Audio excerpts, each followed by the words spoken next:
J'irai, l'expérience amazonienne s'est déroulée au nord-ouest du Brésil et a réuni 250 participants dévoués pour une mission d'une grande importance.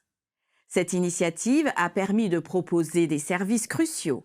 Par exemple, des soins médicaux ont été offerts, des maisons ont été repeintes et des activités animées ont occupé les enfants, tout cela dans le but de soutenir et d'encourager les communautés dans le besoin. Lorsqu'on a réfléchi au développement du projet, au départ, on a pensé à la méthode traditionnelle, louer un espace pour donner des conférences. Mais en poursuivant la conversation, on a réalisé que l'Amazonie avait un potentiel beaucoup plus grand que d'être une expérience simplement théorique.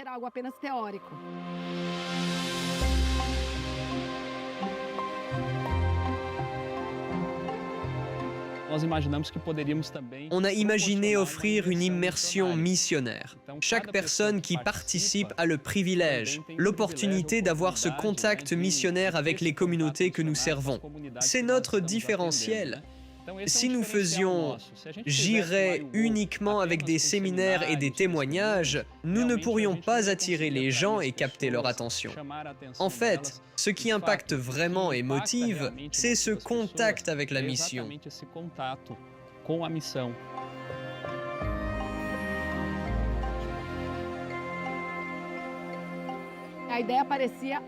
L'idée semblait géniale, mais aussi folle.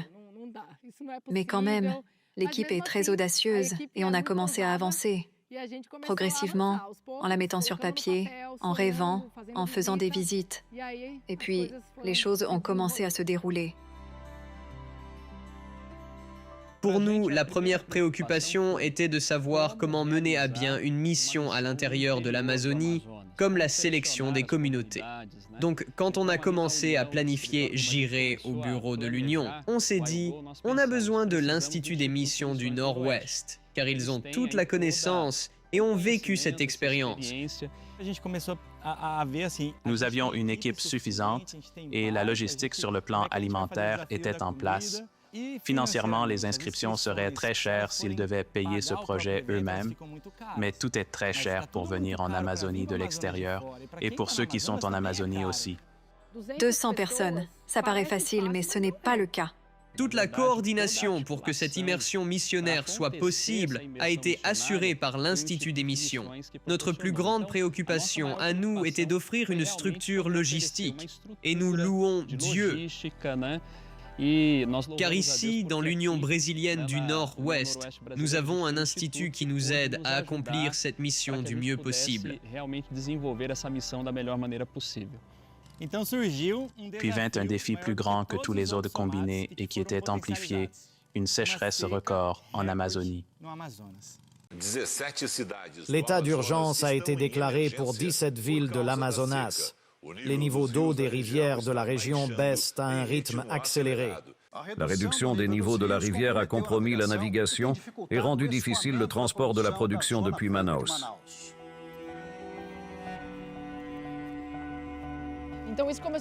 Alors ça a commencé à entraîner des difficultés et la nécessité de changer de plan. À chaque mission, les bateaux quittent depuis l'Institut des missions du Nord-Ouest. Mais cette année, la rivière a commencé à s'assécher beaucoup plus tôt que d'habitude. Les jours et les semaines ont passé et la rivière continuait de baisser de plus en plus. Et il ne serait plus possible d'embarquer à cet endroit. Nous avions défini un autre port, mais ça n'a pas fonctionné pour les mêmes raisons, donc nous sommes allés ailleurs.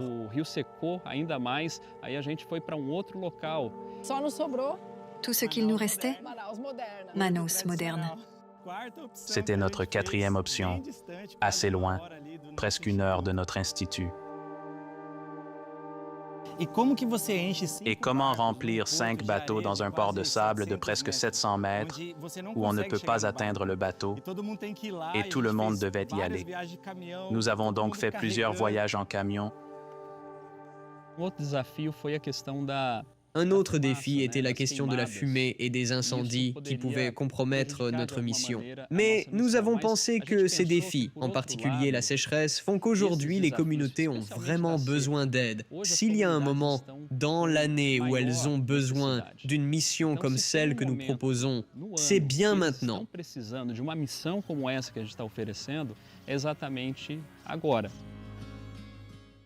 Suivez la deuxième partie de ce projet la semaine prochaine.